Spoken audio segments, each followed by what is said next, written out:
Emma, Chapter 6.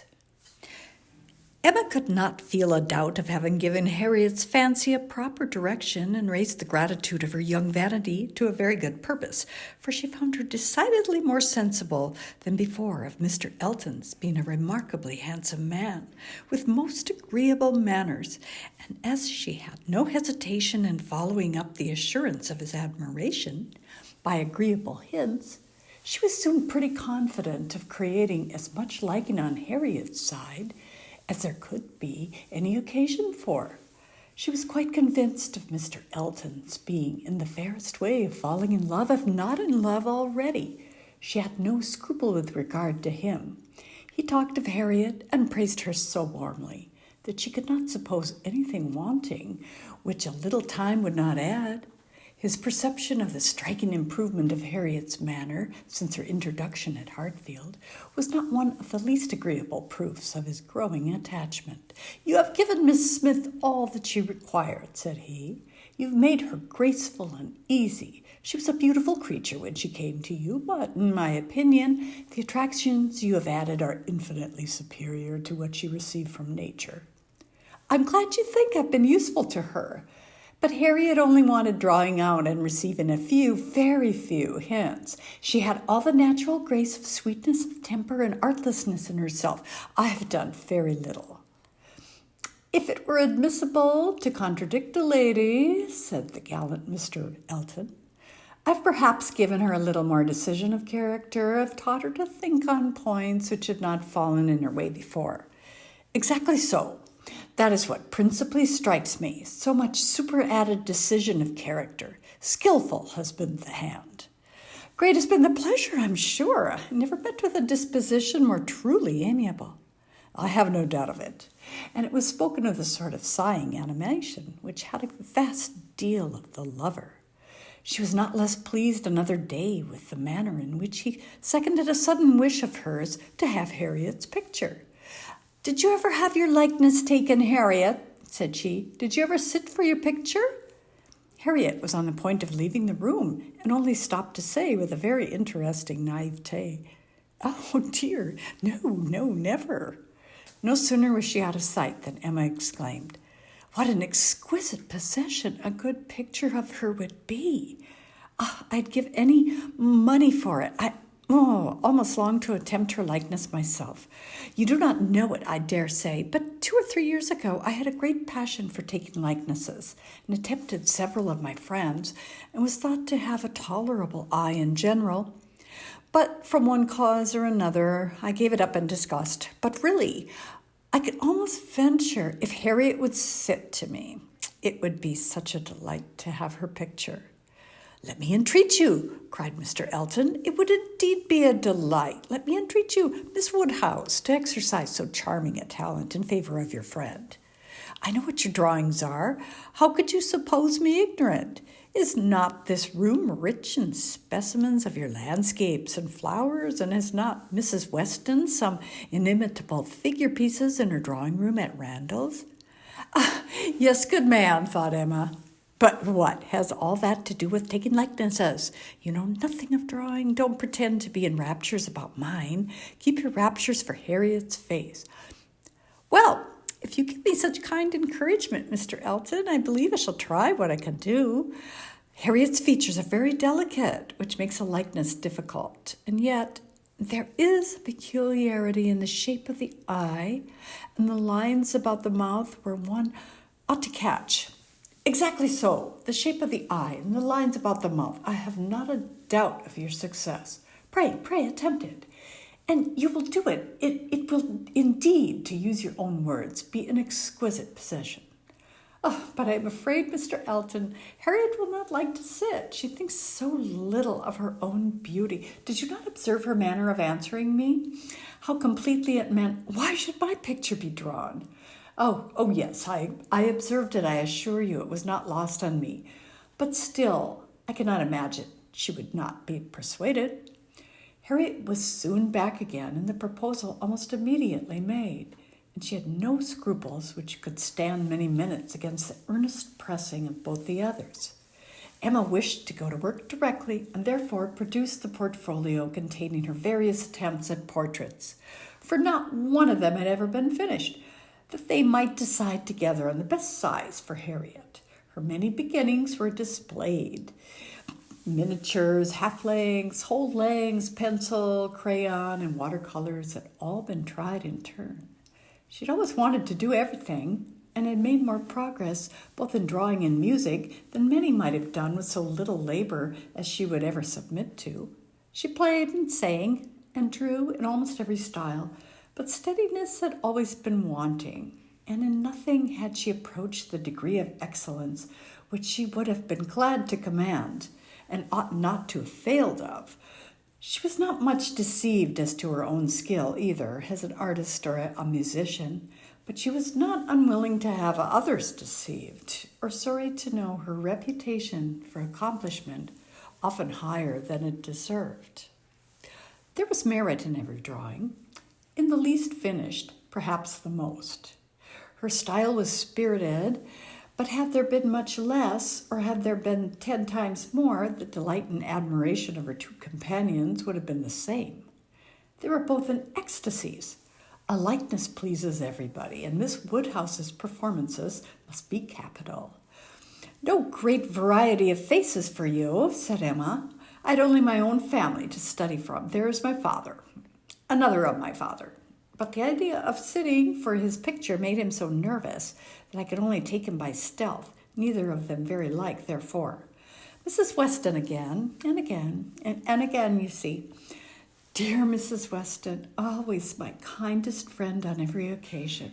She would sit whenever I asked her. There's my sister, and really quite her own little elegant figure, and the face not unlike. I should have made a good likeness of her if she would have sat longer, but she was always in such a hurry to have me draw her 4 children that she would not be quiet. Then here come all my attempts at 3 of the 4 children. There they are, Henry, and John and Bella, from one end of the sheet to the other, and one of them might do for any one of the rest. She was so eager to have them drawn that I could not refuse, but there's no making children of 3 or 4 years stand still, you know, nor can it be very easy to take any likeness of them beyond the air and complexion, unless they are coarser featured than any of Mama's children ever were. Here's my sketch of the 4th, who was a baby. I took him as he was sleeping on the sofa, and it is as strong a likeness of his cockade as you would wish to see. He had nestled his head down most conveniently. That's very like. I'm rather proud of little George. The corner of the sofa is very good. Then here's my last. I'm closing a pretty sketch of a gentleman in small size, whole length. My last and my best, my brother, Mr. John Knightley. This did not want much of being finished. When I put it away in a pet and vowed I would never take another likeness, I could not help being provoked for all my pains. After all my pains, and when I had really made a very good likeness of it, Mrs. Weston and I were quite agreed in thinking it very like, only too handsome, too flattering, but that was a fault on the right side. After all this came poor dear Isabella's cold approbation of, yes, it was a little like. To be sure, it did not do him justice. We had had a great deal of trouble in persuading him to sit at all. It was made a great favor of, and although it was more than I could bear, and so I never would finish it, to have it apologized over as an unfavorable likeness to every morning visitor in Brunswick Square, and as I said, I did then forswear ever drawing anybody again. But for Harriet's sake, or rather for my own, and as there are no husbands and wives in the case at present, I will break my resolution now.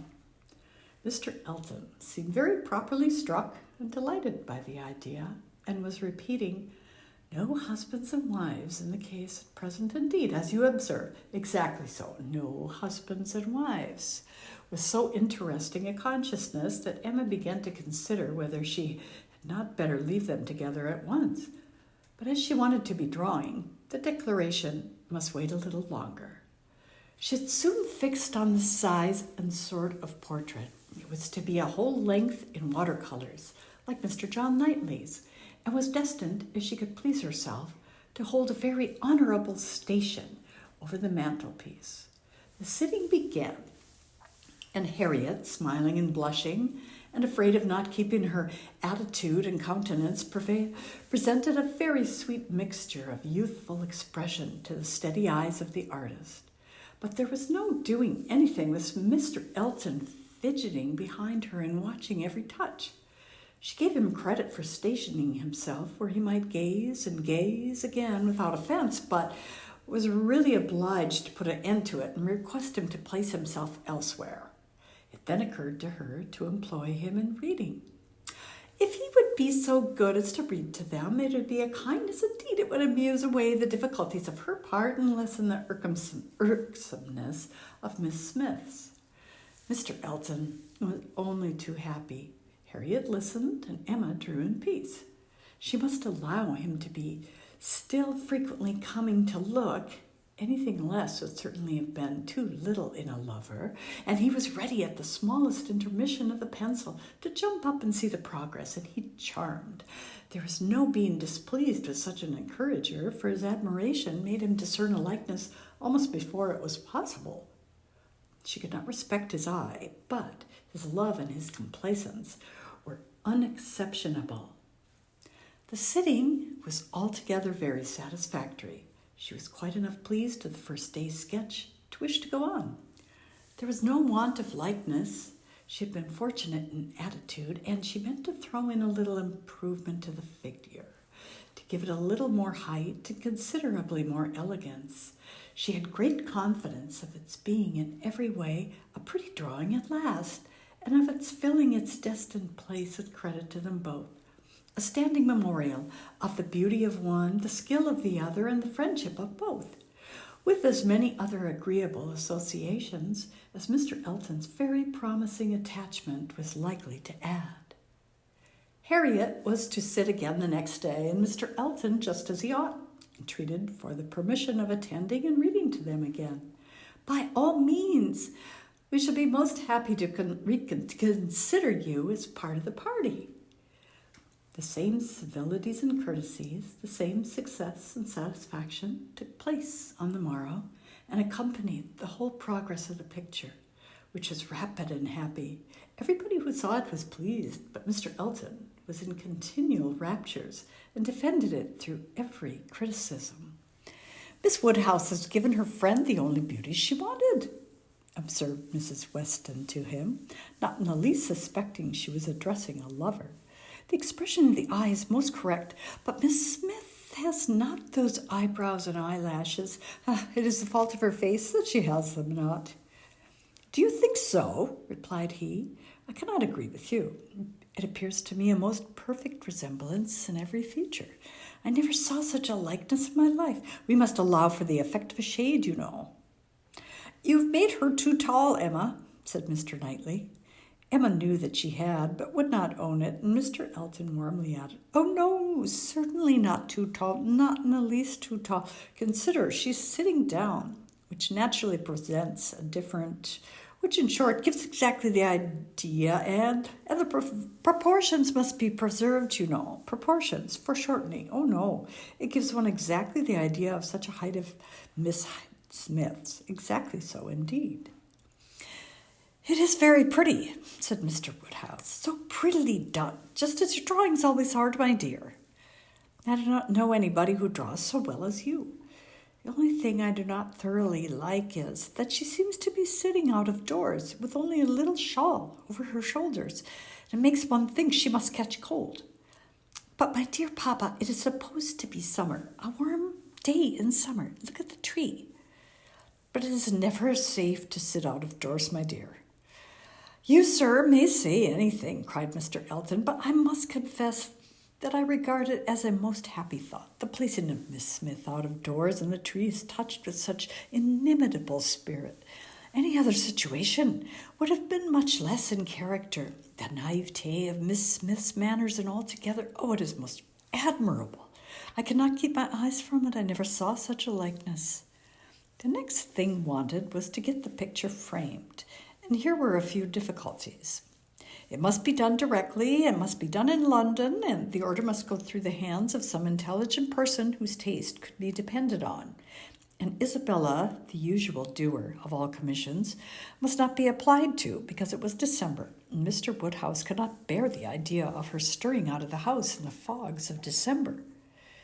But no sooner was the distress known to Mr. Elton than it was removed. His gallantry was always on the alert. Might he be trusted with the commission? What infinite pleasure should he have in executing it?